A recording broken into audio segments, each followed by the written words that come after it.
We're back. Corona day 9, people, we're going. Okay, cool. I'm really excited about today's workout. I think I said that yesterday. But We're always excited about workouts. Well, not always. No, always. I didn't say that. Go. All right.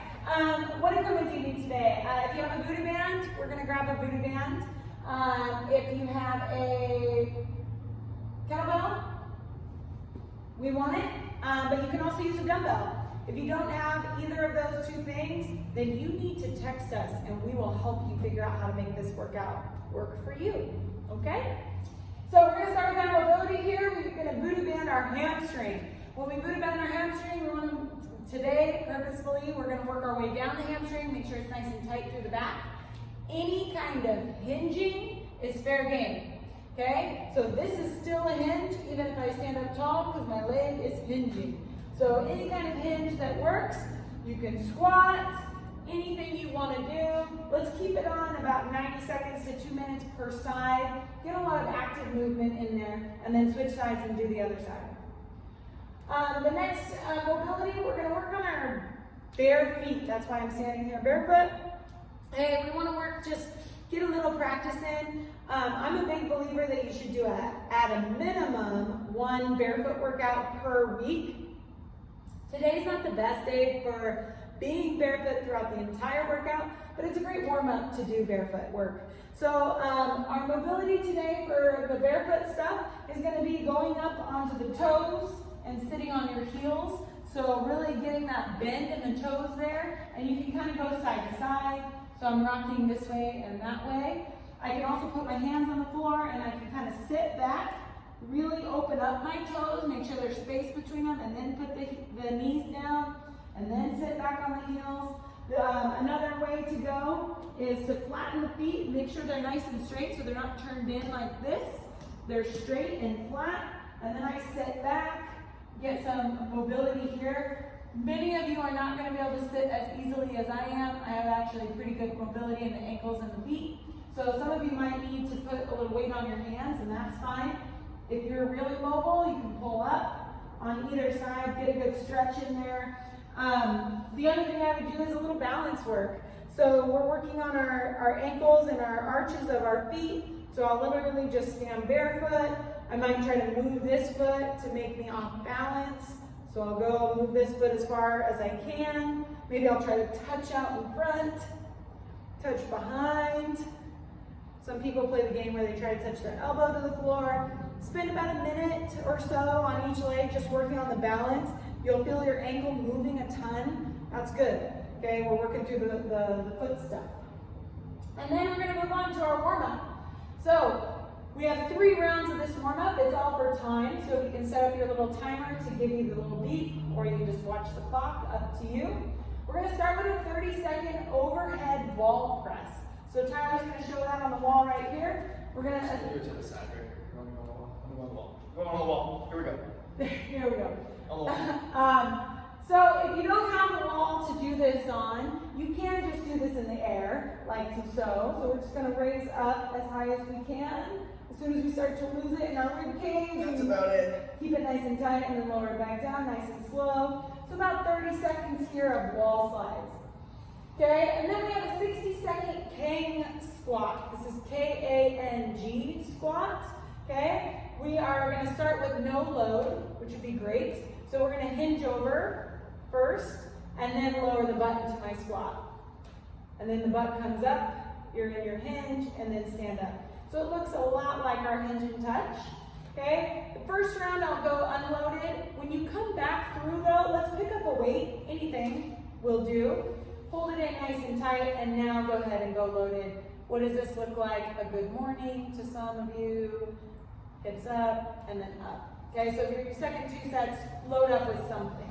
Okay? Then we have a 30-second squat hold at the end of that. Okay, lots of legs here today. Really just working on your foot position. Again, being barefoot still at this point would be really great. So you can work on your feet, make sure they're straight, make sure your arches are up. Then you have a 60-second side plank. That's going to be 30 seconds on each side. We like long lever shape. If you want to go short lever, that's on your forearm. That works too. You're going to go 30 seconds here, and then flip over, 30 seconds here. Okay? Go through that 3 times. If you would like to load any of these, you can. You can even load the overhead wall press. You just wouldn't want to do that with very much weight. So super light. If you're one of those people that has 5-pound dumbbells at your house, that would work.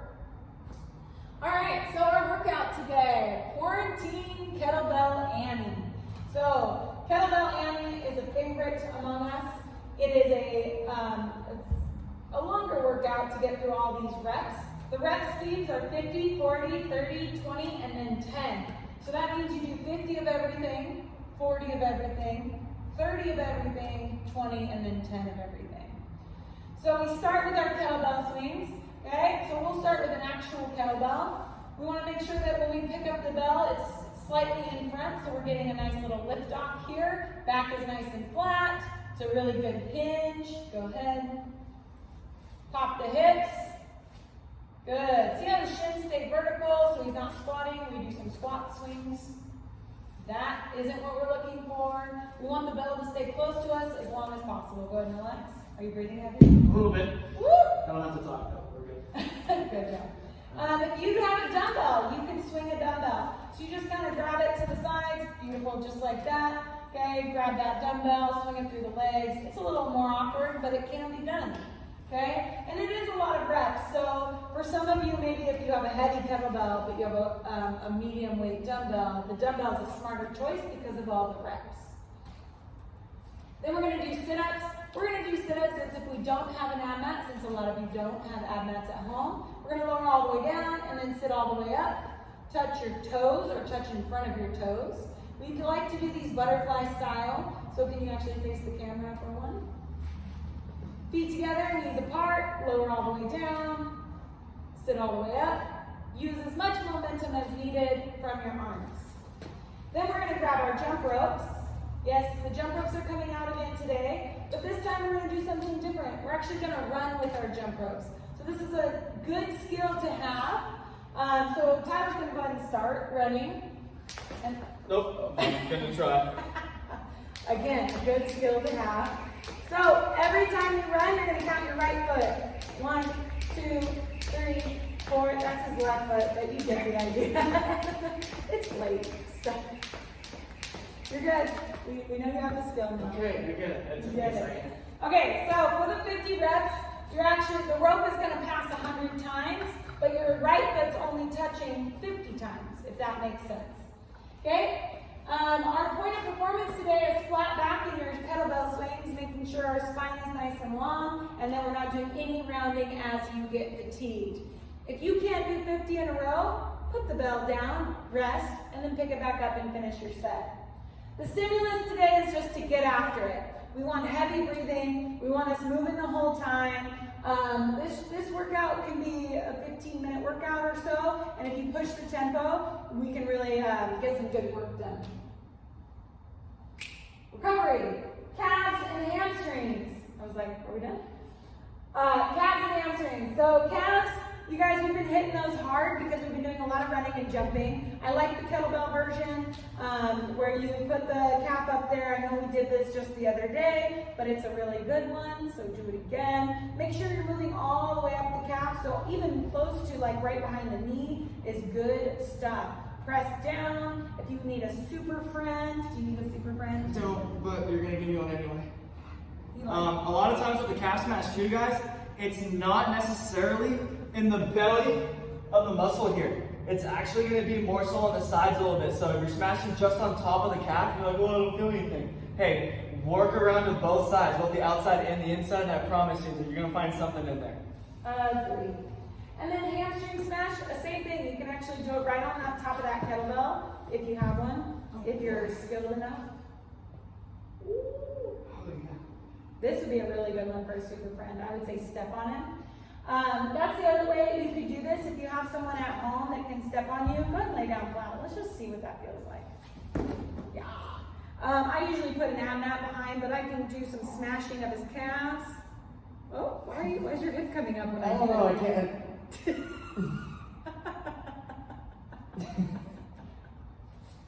That was so good. I could smash all the way up there. Up my whole leg, and yeah, you can watch me squirm. We all get it. That's the recovery piece. One other thing I want to touch on here in the mobility, not all of us have a Voodoo band at home. A different thing we can do to get the hamstrings ready to go, right? If I take a knee here, and I'm gonna take my right leg, and I'm gonna straighten that out in front of me. Now I'm gonna get a slight bend in this leg right here. What I want to think about here is trying to pull this heel, or I'm not gonna let the foot move, but I'm trying to pull my heel behind me. So now I got my hamstring turned on, and I'm gonna take a 3 count, 2, 3 to get to a hinge. Hold that for 5 seconds. 2, 3, 4, 5, and then bring it back up to the top. Do 5 rounds for that for each leg, and your hamstring is gonna be lit up and ready to go for sure if you don't have a Voodoo band. Love it. I think we nailed that one. We're gonna zoom in. Oh, sorry. Here we go. We're coming back. We're coming into the board here. Right, and so now you can see the whole time we have the warm up here on the right side, the workout here on the left. If you were confused at all, pause it now. That's 11 minutes. We'll see you later.